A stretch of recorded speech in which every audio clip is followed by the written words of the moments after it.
Boa noite. Polícia Federal prende general da reserva Braga Neto, ex-ministro de Bolsonaro e candidato a vice-presidente em 2022. Braga Neto é um dos indiciados no inquérito sobre a tentativa de golpe. Segundo a PF, ele tentou obstruir a investigação e financiou as ações golpistas. E você vai ver também. O Ministério da Saúde antecipa a campanha de conscientização e faz dia D contra a dengue depois de ano marcado por explosão de casos da doença. E a gente te leva para passear por botecos tipicamente mineiros. Um roteiro repleto de memórias e histórias centenárias. Tudo isso e muito mais já já aqui no Rede TV News.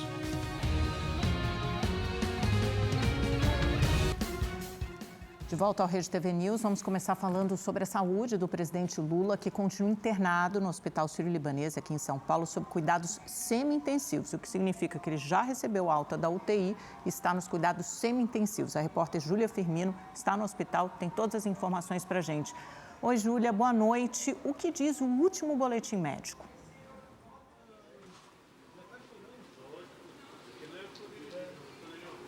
Boa noite, Amanda. Boa noite, Augusto. E a você que nos assiste. De acordo com o último boletim médico, hoje o presidente Lula passou por exame de sangue e não houve a necessidade de repetir exames de imagem. Lula está lúcido, orientado, se alimentou e, assim como ontem, caminhou pelos corredores do hospital. Agora à noite, o doutor Roberto Calil passou aqui próximo dos jornalistas e disse que amanhã, próximo das 11 horas, deve haver uma coletiva para informar sobre mais detalhes dos próximos passos do tratamento do presidente Lula. A gente lembra também que nessa sexta-feira o presidente saiu então da UTI, como a Amanda havia dito, e segue aí com cuidados semi-intensivos. Lula também postou um vídeo nas redes sociais ontem, ao lado do seu neurocirurgião e também ao lado da primeira-dama Janja. Nesse post, ele agradeceu as mensagens e cuidado que tem recebido aí nos últimos dias e também deixou os brasileiros mais tranquilos, dizendo que segue firme e forte. Em relação à sua alta, ainda não há uma data exata, mas a expectativa é de que na próxima segunda-feira ou na próxima terça, começo aí da semana, o Lula seja liberado aqui do hospital. A gente lembra também que o presidente se recupera de uma cirurgia de emergência que aconteceu na última terça-feira para retirada, para drenar um hematoma na cabeça, consequência do tombo que ele levou em casa no último dia 19 de outubro. Amanda, Augusto, volto com vocês no estúdio. Obrigado, Júlia. E hoje foi o dia D em todo o Brasil da mobilização nacional contra o mosquito Aedes aegypti, transmissor da dengue, zika e chikungunya. Depois da explosão de casos em 2024, o Ministério da Saúde resolveu antecipar as ações de conscientização para a chegada do verão e para o período de chuvas. Veja na reportagem de Mirela Forte.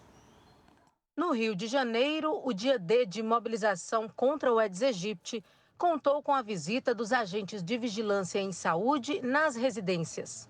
Nós dizemos que o dia D é todo dia, não é? Nós temos que nos conscientizar de não deixar foco, lembrando que 75% dos focos ocorrem nas nossas casas e em volta das nossas casas. Então é um papel de cada um de nós. Então a mensagem aqui é prevenir é melhor que remediar. A iniciativa do Ministério da Saúde reúne governo federal, estados, municípios e profissionais da saúde com o objetivo de conscientizar a população sobre a importância de prevenir focos do mosquito Aedes aegypti, causador da dengue, zika e chikungunya. Em Fortaleza, a mobilização contra o mosquito aconteceu no centro da cidade. A ação contou com jogos educativos, distribuição de panfletos, vacinação e outros serviços. Seu Jorge aproveitou o momento para se informar e também se vacinar. Faço a minha vacinação rigorosamente em dia, acompanho todas. Então hoje eu vi que na Praça do Ferreira estava tendo movimento, até eu vim e já antecipei para não ter que ficar esperando. Segundo o Ministério da Saúde, em 2024 foram contabilizados quase 7 milhões de casos de dengue e 5.950 mortes no país pela doença. Número 5 vezes maior do que em 2023. Que registrou 1.179 óbitos. Quanto mais a gente fizer agora, menos dengue a gente vai ter. Orientar também as equipes de saúde e a população para os sintomas de dengue e o que fazer nesses casos. Dengue é uma doença que não é para matar, porque com hidratação, com cuidado adequado, nós evitamos o pior, que é o que a gente não quer que aconteça. Mais 2 integrantes da Mancha Verde, torcida organizada do Palmeiras, foram presos. Aurélio Andrade de Lima e Lucas Henrique Zanin são suspeitos de envolvimento na emboscada contra integrantes da Máfia Azul do Cruzeiro na rodovia Fernão Dias, que deixou 1 morto e 17 feridos. O ex-presidente da Mancha Verde, Jorge Luiz Sampaio, se entregou à polícia no último dia 11. Ele estava foragido desde o começo de novembro. O general Walter Braga Neto, preso pela Polícia Federal no inquérito que apura uma tentativa de golpe de Estado, está sob custódia na 1ª Divisão do Exército, no Rio de Janeiro. Ele é acusado de tentar obstruir as investigações. A repórter Natália Fonseca está ao vivo e traz as informações direto de lá. Boa noite para você, Natália.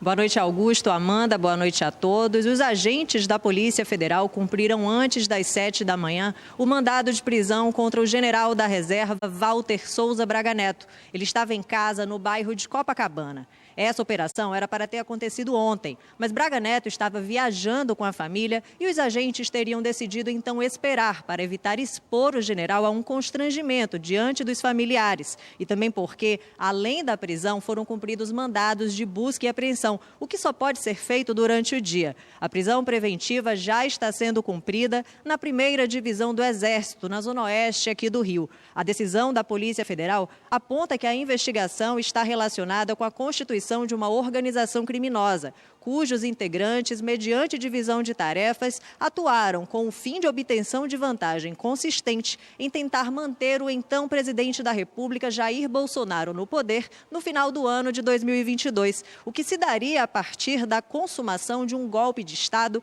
e da abolição do Estado Democrático de Direito, restringindo o exercício do poder judiciário e impedindo a posse do então presidente da República eleito. Para a Polícia Federal, Braga Neto teria participação concreta nos atos relacionados à tentativa de golpe. Veja os detalhes na reportagem. Walter Braga Neto foi preso nas primeiras horas da manhã quando estava em casa, em Copacabana, zona sul do Rio de Janeiro. No local, os agentes também apreenderam o celular do general da reserva. A prisão foi feita após um parecer favorável da Procuradoria-Geral da República e a autorização do ministro do Supremo Tribunal Federal, Alexandre de Moraes. O vice da chapa de Jair Bolsonaro à presidência em 2022 foi levado para a sede da PF, na zona portuária do Rio, e em seguida encaminhado para a 1ª Divisão do Exército, na zona oeste da cidade. Após passar por audiência de custódia por videoconferência, a prisão preventiva do general Braga Neto foi mantida e ele vai permanecer em uma sala especial durante a custódia, aqui na 1ª Divisão do Exército. A decisão que autorizou a prisão destaca que novos depoimentos de Mauro Cid revelaram que a participação de Braga Neto nos fatos investigados é gravíssima e que ele teria papel de liderança, organização e financiamento, além de atuar reiteradamente para atrapalhar as investigações. Conforme a Polícia Federal, Braga Neto fez contato com o pai de Mauro Cid, o general Mauro César, com o objetivo de ter informações sobre a colaboração do ex-ajudante de Bolsonaro. A decisão de Moraes aponta que os contatos telefônicos tinham a finalidade de obter dados sigilosos, controlar o que seria repassado à investigação e, ao que tudo indica, manter informados os demais integrantes da organização criminosa. O documento do Supremo revela também que teria sido Braga Neto quem obteve e entregou os recursos necessários para a organização e execução da Operação Punhal Verde e Amarelo. Segundo a Polícia Federal, a operação previa o assassinato do presidente Lula, do vice-presidente Geraldo Alckmin e do ministro Alexandre de Moraes e seria um desdobramento do golpe de Estado em 2022, caso ele fosse consumado. Mauro Cid afirma, abre aspas, o general repassou diretamente ao então major Rafael de Oliveira dinheiro em uma sacola de vinho, que serviria para o financiamento das despesas necessárias à realização da operação. Fecha aspas. O major Rafael é um dos 37 indiciados pela PF. Além da casa do general no Rio, o apartamento do assessor de Braga Neto, Flávio Peregrino, em Brasília, foi alvo de busca e apreensão. Ele também cumpre medidas cautelares e está proibido de manter contato com outros investigados. A defesa de Braga Neto se pronunciou e disse que vai provar que ele não atuou para obstruir as investigações sobre a trama golpista. Vamos a Brasília conversar com a Franci Rodrigues, que também acompanha esse assunto desde as primeiras horas da manhã. Franci, o que diz exatamente a defesa de Braga Neto? Pede para aumentar, eu não estou ouvindo, Jéssica.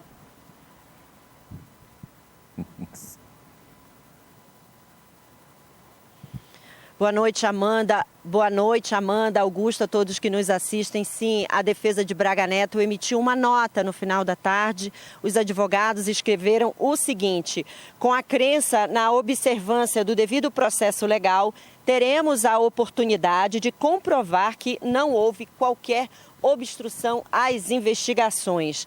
Jair Bolsonaro, ex-presidente, também se manifestou agora no começo da noite. Bolsonaro disse o seguinte: há mais de 10 dias o inquérito foi concluído, indiciando 37 pessoas e encaminhado ao Ministério Público. Como alguém hoje pode ser preso por obstruir investigações já concluídas? O ex-vice-presidente do governo Bolsonaro, Hamilton Mourão, também se manifestou. Ele disse que Braga Neto não representa nenhum risco à ordem pública e que a prisão nada mais é do que uma nova página no atropelo das normas legais. Alguns parlamentares aliados do governo e ministros do governo Lula também se manifestaram.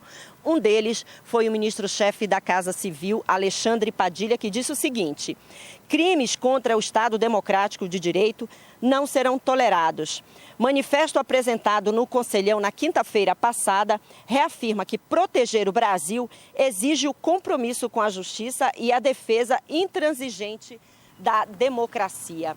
O senador e líder do governo no Congresso Nacional, Randolfo Rodrigues, também escreveu o seguinte: a decretação da prisão de quem quer que seja não é a razão para a celebração. Dito isto, o fato de que, pela primeira vez na história do Brasil, um general 4 estrelas é preso por tentativa de golpe de Estado é, por si só, um sinal de que avançamos como democracia institucional. E, por último, a deputada e presidente nacional do PT, Gleisi Hoffmann, também escreveu que Braga Neto foi preso por tentar atrapalhar as investigações da Polícia Federal e participar do plano para matar o presidente Lula, o vice-presidente Geraldo Alckmin e o ministro do STF, Alexandre de Moraes.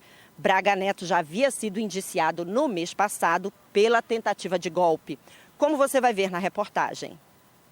A prisão de hoje ocorreu porque agentes da Polícia Federal encontraram elementos apontando que o investigado tinha a intenção de atrapalhar a livre produção de provas durante a instrução processual penal sobre a tentativa de golpe de Estado.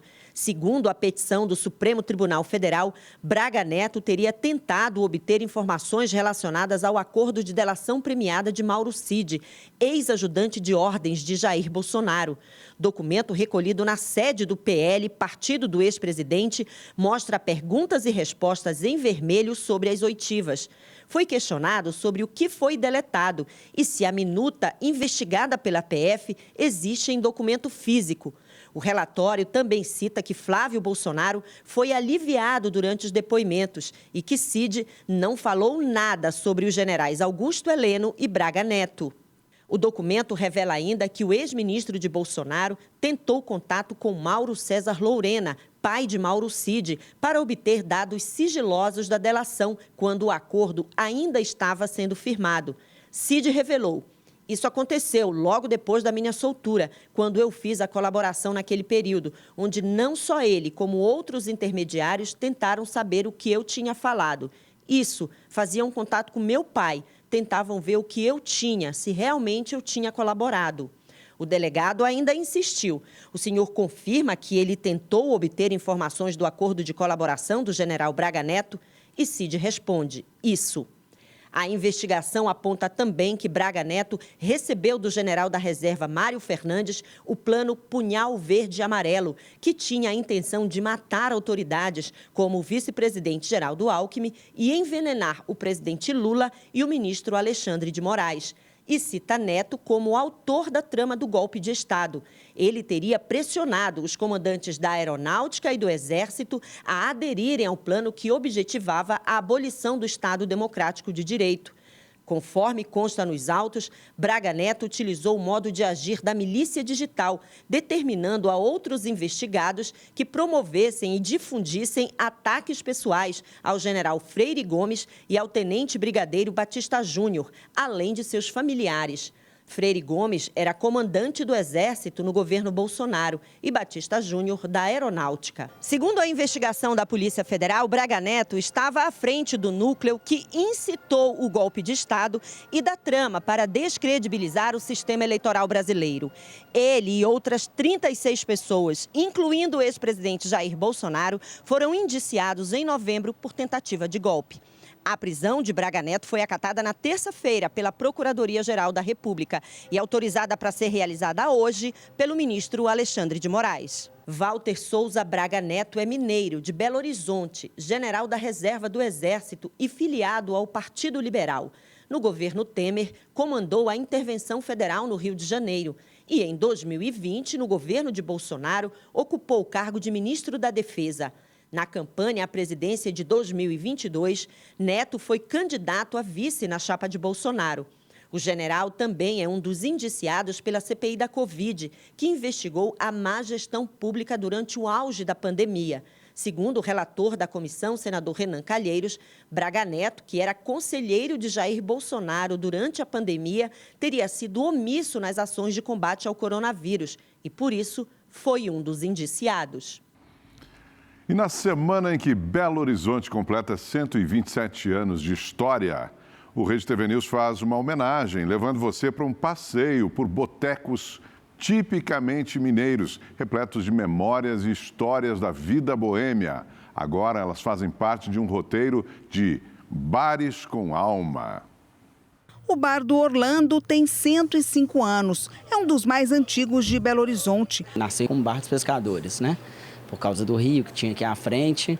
E ali a galera que já era mercearia, vinha, comprava um artigo de pesca para fazer a pesca. Às vezes voltava com peixe para fritar aqui mesmo, tomar uma cachaçinha. Tá cheio de trem gostoso. Os salgados, né? A batata, a linguiça, o torresmo, tem a linguiça caseira. Experimentei uma cachaça mineira do sudeste de Minas, né?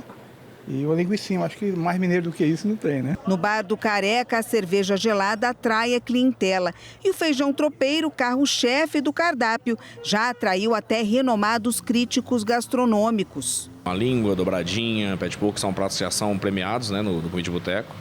O tropeiro torna-se um carro-chefe familiar, né? Porque no final de semana o pessoal vem, come o tropeiro, aí família gosta, né, disso. Excelente, gosta do lugar, gosta da forma de servir, a simplicidade, o lugar que agrada a gente. O inventário Bares com Alma reúne 30 estabelecimentos icônicos de Belo Horizonte que contribuíram para a rica história gastronômica da capital dos botecos. A ideia é incentivar cada um a montar o seu roteiro e conhecer esses lugares que fazem parte da história. Esse bar aqui, bem no centro de BH, quase 90 anos, está sempre assim, lotado de clientes que na hora do almoço chegam a enfrentar fila para conseguir um lugar nesse tradicional balcão aqui.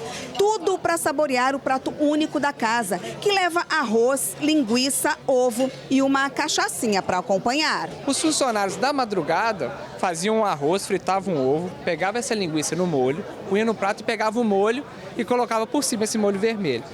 O pessoal que vinha, os boêmios que vinham na madrugada, começaram a ver esse prato, começaram a pedir. E aí surge o caol. Comida simples, mas muito saborosa. A gente vê que é feito com muito amor. Vim aqui de Brasília para poder experimentar esse prato aqui que é muito famoso, né? Esse bar aqui que tem alma. Já tem muitas dicas aí para o final do ano, que né, não Augusto? Falta é barzinho bom em BH, em viu? BH, uma maravilha. Pessoal, muito obrigada pela companhia. Tenha um ótimo domingo. A gente se vê na segunda-feira. Boa noite. Boa noite, bom final de semana para você.